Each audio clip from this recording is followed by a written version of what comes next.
dan Allah memaafkan sebagian besar dari kesalahan-kesalahanmu. Quran Surat Asy-Syura ayat 30. Warna biru. Paspornya apa? Karena negara ya. Oh, ya, kita bincang tentang paspor ya. Kalau lagi-lagi kita melihat gambar paspor, mungkin bisa diperlihatkan nanti ya gambar paspornya. Di pojok kanan bawah ini ada tulisan Polonia, yang artinya dibuat di sana. Kantor Imigrasi Polonia Medan. Iya. Nah, itu dia. Kita sebetulnya ingin juga mengetahui ya bagaimana kondisi di kantor Polonia sendiri, begitu, dan kalau bisa sih mewawancarai ya. Iya. Kepala kantor imigrasi setempat dan gitu. Kan katanya paspor aslinya Nazarudin itu sudah ditarik ya Pak Awil ya, sudah ditarik dan dia pindah-pindah ke beberapa negara. Ditariknya dicabut pokoknya nanti sudah tidak berlaku. Sudah tidak berlaku. Yang kedua ini palsu. Jadi dia hanya bisa pulang dengan satu cara saja, pakai SPLP saja. Tapi dan SPLP itu adalah one way dari Jakarta. Apa itu Pak SPLW? Surat perjalanan laksana paspor. Iya. Dan SPOP. Ada pertanyaan kenapa Nazarudin tidak buat paspor palsu di daerah itu, katanya lebih gampang. Itu saya menduga, jadi pemirsa juga mungkin saya buka, karena saya menduga dia pakai Vanuatu punya identity gitu. Karena saya dapat info dengan 50.000 udah dengan identitas baru, nama baru gitu. 50.000 apa? US dollar. Nah, menurut Pak Awil, beliau kan pernah bertugas untuk negara Amerika Latin. Coba cerita Pak, Panama katanya lebih murah. Dulu waktu zamannya kira-kira tahun 40 itu dengan 15.000 bisa jadi langsung citizen. Oh. Nah, makanya ketika tapi sekarang udah terfix kan? Ya anggaplah 3 kali lipat. 45.000 masih bagi seorang nazar kecil gitu kan. Dan bagi orang yang bawa duit, nanti bawa duit itu dan duitnya ada, dia bisa langsung jadi citizen. Kalau udah jadi citizen, dapat langsung paspor baru. Oke. Artinya kenapa ini tidak dilakukan oleh Nazarudin? Agak absurd kenapa dia pakai kartu paspor lokal kan? Itu palsu lagi. Jauh di pemikiran saya. Mungkin apa? Dia memang tidak berencana untuk melarikan diri sampai akhir hayat? Ya. Nampaknya demikian. Nampak dugaan. Dia tidak akan habis. Saya tertarik untuk pernyataan dari Pak Awil tadi yang mengatakan direct SPLP seperti itu. Ya. Nah, dari Demokrat sendiri mungkin ada perintah ataupun juga mungkin mengerahkan maskapai, charter pesawat begitu untuk membawa kembali seorang Nazarudin ke tanah air, karena Pak Awil mengatakan harus menggunakan SPLP dan itu direct one way. Begini, kalau PPLSP tadi itu kan surat perjalanan laksana paspor tadi itu yang keluarkan KBRI. Betul. Nah, KBRI dan itu bisa langsung aja dari negara akreditasi tadi ke tanah air begitu. Dan ada beberapa indikasi. Tidak, pakai pesawat apa saja juga bisa. Itu yang keluarkan tanda tangan dubes kok nanti kepala imigrasi di kedutaan gitu. Nggak ada hubungannya dengan partai di situ. Nah, kalau posisi partai dalam hal ini tentu kita mengharapkan ini kan sudah impian kita sejak lama ya dari Pak SBY ya, Pak Anas semua udah mengatakan supaya Nazar menyerah atau cepat ditemukan oleh polisi dan dibawa ke tanah air di KPK, langsung BAP di sana, penyelidikan, penyidikan sampai penuntutan, dan klimaksnya nanti adalah pembacaan vonis. Yang bersalah adalah salah. Jamin, klimaksnya nanti ada di tanah air, jamin. Oh, insya Allah demikian. Beliau kan sudah akan dibawa ke tanah air. Harus ke tanah air. Ada Mas Fajrul mengatakan dan juga Mas Iwan, takutnya yang dikhawatirkan klimaksnya di Kolombia seperti itu. Malah anti klimaksnya nanti di sini. Klimaksnya di Kolombia, maksudnya penangkapannya. Betul. Dan itu karena ada indikasi akan terpotong-potong kasus ini juga. Tidak. Gini. Mari yang pertama kita apresiasi kepada semua pihak itu pertama ya. Yang kedua itu bahwa proses hukum nanti kan sudah perintah dari presiden itu supaya berjalan secara transparan, akuntabel dan objektif. Dan saya kira juga semua pihak harus melihat hal tersebut dan kita di bulan suci ini kita berpikiran positif. Dulu juga ketika normatif. Ketika Pak sekarang kita 2 minggu nih, saya 2 minggu cari Pak Mahfud Saroso nggak ketemu, nggak ketemu. Iya, itu hal lain lagi.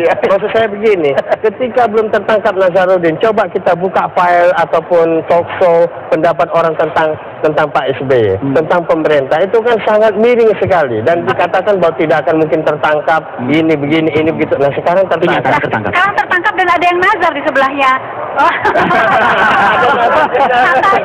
Saya kan pernah mengungkapkan di sini, Bang Fajrul. Oh iya, dia pernah bernazar di pagi. Apa yang menunda nazar tersebut? Apa yang menunda? Iya, syarat saya kan waktu itu di depan. Diulangi dong, mungkin apa yang saya lupa.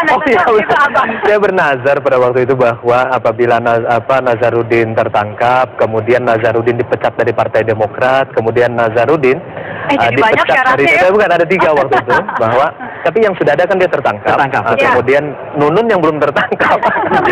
Waktu saya pernah tanya juga kan waktu itu bahwa lo kok Nunun bukan udah lupa ingatan, kok nggak ketangkep oleh Interpol kayak begitu. Tapi nazarnya waktu itu adalah akan menghabiskan rambut di kepala. Karena ya akan menghabiskan rambut di kepala apabila Nazarudin tertangkap. Kedua, dipecat dari Partai Demokrat. Saya belum tahu juga nih apakah ada surat resmi dipecat.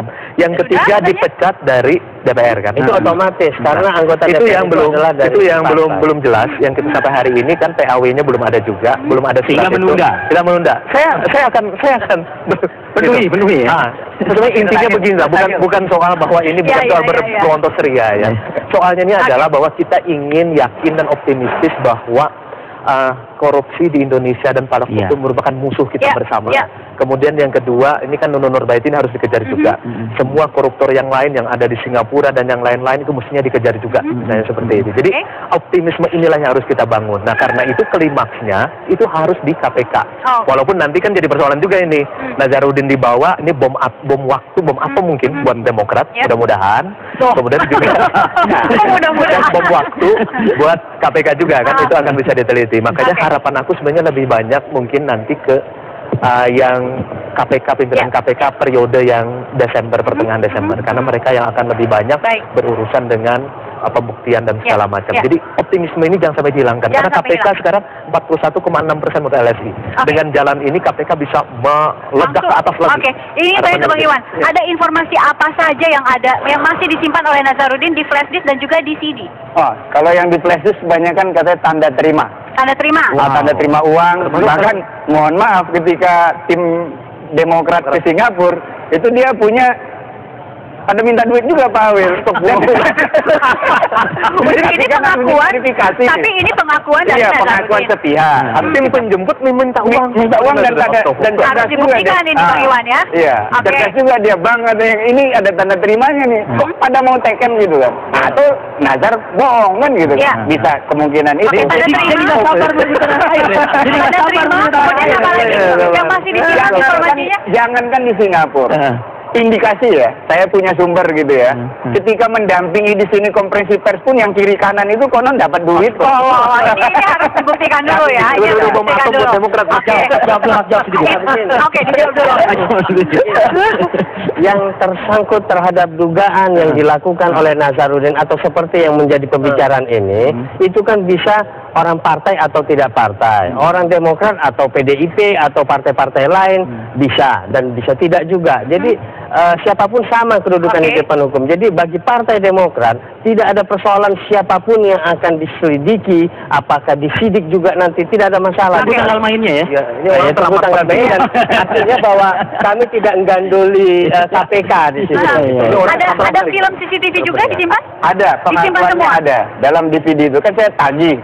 Kenapa nggak di play? Karena dia alasan nggak ada player. Saya memberikan link waktu itu kan rapid share kan bisa Pak dikompres data. Pak Awil juga paham lah itu. Ternyata kan mungkin dia tidak mengerti, ya kan? Tidak mengerti. Banyak informasi ya. Saya ingin boleh nggak sedikit soal yang dikatakan kebohongan. Kita kembalikan, saya selalu tampil mengingatkan bahwa bahasa itu logika, Pak.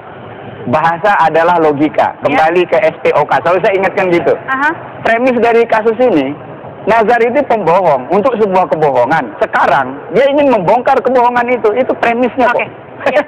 Kita lihat aja perkembangannya ke arah mana. Kalau dikatakan dia pembohong, dia berbohong untuk sebuah kebohongan. Sekarang dia ingin bongkar kebohongan itu. Nah, di ranah hukum, kita kan ingin menegakkan sebuah keadilan. Sudah pahpoh lah kita dengan berbagai macam ketidakadilan.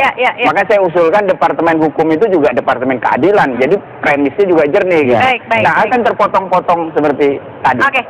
Harapan kita begini, bahwa KPK jaga orang ini, jaga Nazarudin ini. Karena orang teramat penting, karena dia bendahara umum, tahu dari A sampai Z uang masuk di dalam Partai Demokrat, tahu A sampai Z uang keluar. Jadi orang ini teramat penting, termasuk pada orang yang lain. Jaga KPK, bongkar sehabis-habisnya, jadikan ini klimaks di dalam negeri.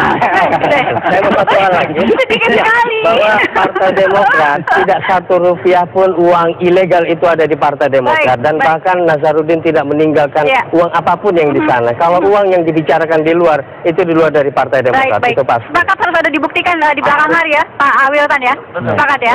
Baik, terima kasih untuk Anda semua. Masih berlanjut nggak? Masih berlanjut. tapi dengan narasumber yang berbeda ya. Ya, kami kembali saat lagi. Baik, terima kasih banyak. Terima kasih, Pak.